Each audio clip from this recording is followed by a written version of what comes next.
Culture Warrior segment tonight. New York City Mayor Michael Bloomberg has ordered the Occupy Wall Street protesters to leave the park they've been squatting in for 3 weeks. Apparently there are illegal activities, drug trafficking, sanitation problems at the park. So what about the social aspects of the protest? Here now, the Culture Warriors, Gretchen Carlson in Stamford, Connecticut, and Margaret Hoover here in New York City. Neither woman would be seen within 3 miles of that protest.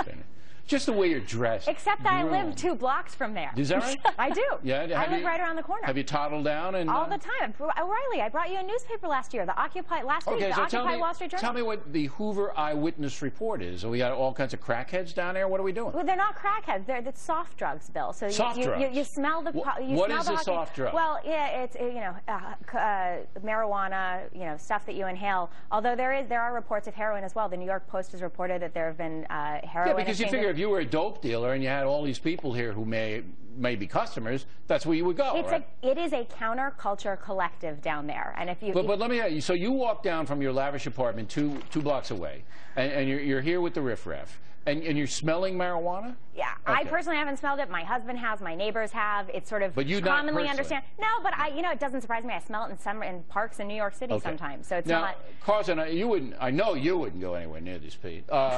But well, that's not really the point.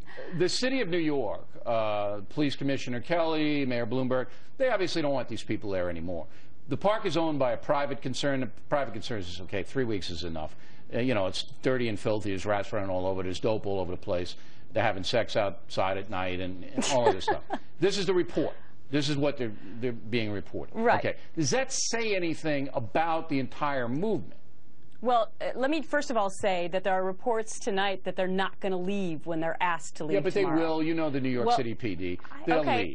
I'm just saying. And also, Mayor Bloomberg has said that they can come back after the park is cleaned. But they can't bring their tents and their sleeping bags. That's right, because the private company that owns the park apparently can put those regulations on there. Okay, having said that, what do I think it says about the movement? Well, guess what? New York Magazine polled 100 of the people down there. Here's what I find interesting. Most of them are in their 20s, and they believe that Canada is how America should become, which says socialism to me. They like Canada. Here's the other thing. They like Denmark second, where anything goes. Shocking. But I love Canada and Denmark, so maybe I should join this group. Here's I know what you're talking about. The stat that's most important in the article you're referring to is that 34% of these people believe the United States is the same as Al-Qaeda. Right. Where there's no difference. They were both evil. That's a lot. 34% is a lot to have that loony point of view.